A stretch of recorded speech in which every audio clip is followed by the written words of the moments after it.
Hey, what's up, guys? We are here at FinCon 2018 in Orlando, Florida, and we just gave a breakout table session on how to financially prepare for a mini retirement.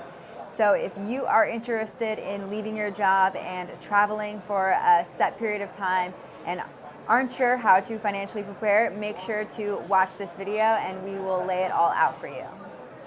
So there's a lot of reasons that you might want to lose your job, but the most common are either not happy with the current job you have, you're not happy with the location you're in, maybe you want to spend more time with your family.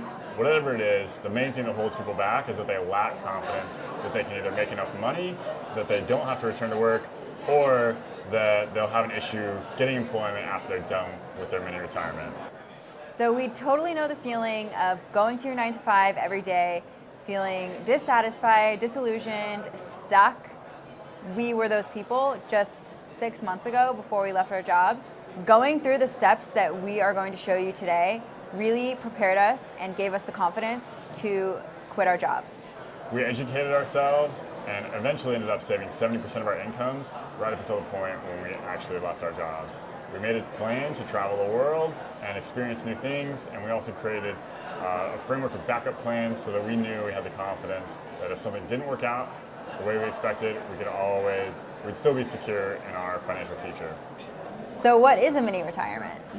So we define a mini retirement as taking a specified period of time off from your current employer, and you could be either looking for a new job, looking to find a new passion, something else you want to work in, build a business, travel, spend time with family, anything like that.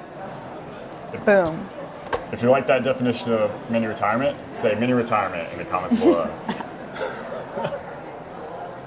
So the first thing to get really clear on is why do you want to take a mini retirement? So your why will lead you through the hard times and the sacrifices that you have to make to financially prepare for this. Maybe your why is that you dislike your job, or maybe your why is that you want to travel before you settle down and have kids. Maybe your why is you want to start a business and venture out on your own in an entrepreneurial fashion. So the second thing you need to do is decide what you want to do during your mini retirement. A lot of people will just want to take some time off of work, maybe if they want to transition to a different job, take some time, figure out what they would like to do when they come back to work. Some people want to spend time with their family and plan to go back to the same work they were doing. Some people plan to leave their jobs, start a business, and never return to 9 to 5 work like me and Allie. So all of these things are important to figure out so you know what your activities are going to be like when you're on your mini retirement. Once you know exactly what you want to do on your mini retirement, then you can reverse engineer how much your expenses will be. If you're planning to travel the world during a 1-year sabbatical, your expenses might be kind of high. You're going to have to pay for a lot of airfare, a lot of travel, a lot of food and everything else while you're gallivanting around the world. If you're planning to take a year off and stay right where you are but really buckle down and work on some businesses, you might be able to drive your expenses pretty low. So it's important to have this number so we can figure out how much money do you need to save up before you can feel confident taking the leap. Once you know exactly what you want to do, then decide the duration of the travel or the mini retirement. So if you want to travel for a year, then you can calculate how much you will need exactly for that year.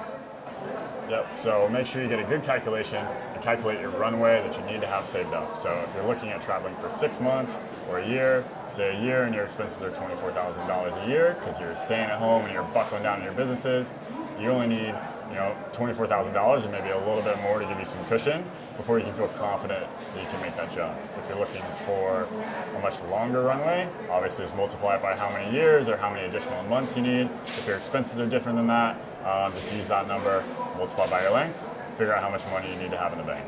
Yeah. So then once you have that really clear picture of what you need, you just have to execute. Execute your budget and savings plan to achieve your goal. Keep an eye on how much money you save in cash and investments.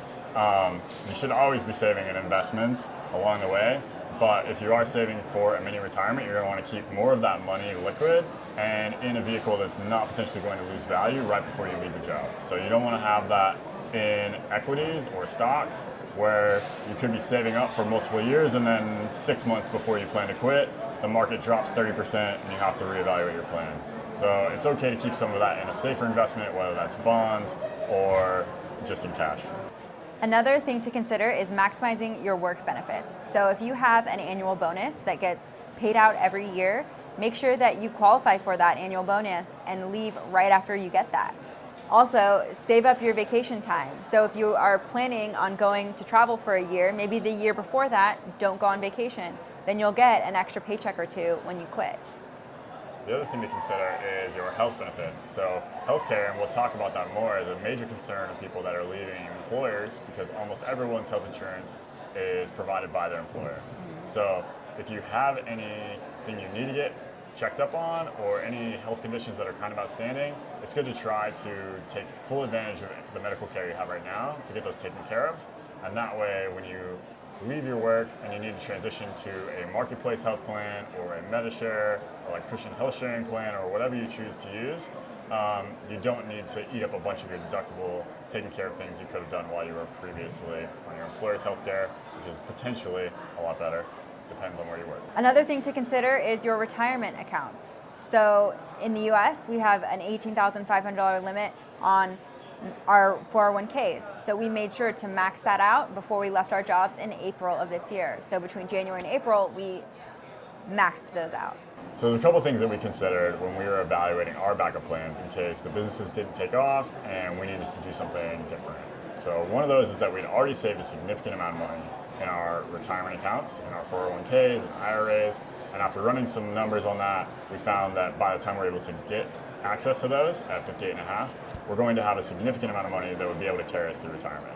So we've almost already insured our retirement just by heavily saving for the last 4 to 5 years. The other plan is that we have a specific set of skills. We are both engineers, so we have degrees that we can fall back on, that we can hopefully find jobs given the job market. One thing to consider is that if you work in a different industry, consider the skills that you have, how employable and applicable that you think those are. I think the biggest concern would be if you work in an industry where those skills atrophy or where things change super quickly and you need a lot of training in your job to stay on top of recent changes, whether that's regulatory or just technology. That might be a little bit more difficult to overcome this employment gap after you've taken some time off. All the research I did, most employers are not too concerned about an employment gap as long as you have a good reason for taking it.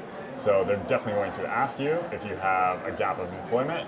But if you were trying to start businesses or something like that, you can always put what you were up to and the activities and projects that you worked on your resume. So you were just employed by yourself. Mm-hmm. Also remember, by keeping your expenses really low, you can work whatever job you want. You don't have to go back to that corporate career making 6 figures or whatever you were at prior. You can work a job that really satisfies your soul and makes you happy. And also remember that your backup plan is everyone else's regular life. So you'll never have today again, or tomorrow, or your youth. So if you have a desire to go out, explore the world, or build something, build a business, there's really no time other than now. I will preface that with saying you do need a plan, so you need to execute a good plan to make sure you're not sacrificing your future for the present. But as long as you do it smart, you take some of the advice that we've given, we think you can absolutely have the best of both worlds. So leave us in the comments below what questions you have about taking a mini retirement, and make sure to hit subscribe and ring the bell to be notified every time we post a new video. So what is a mini retirement?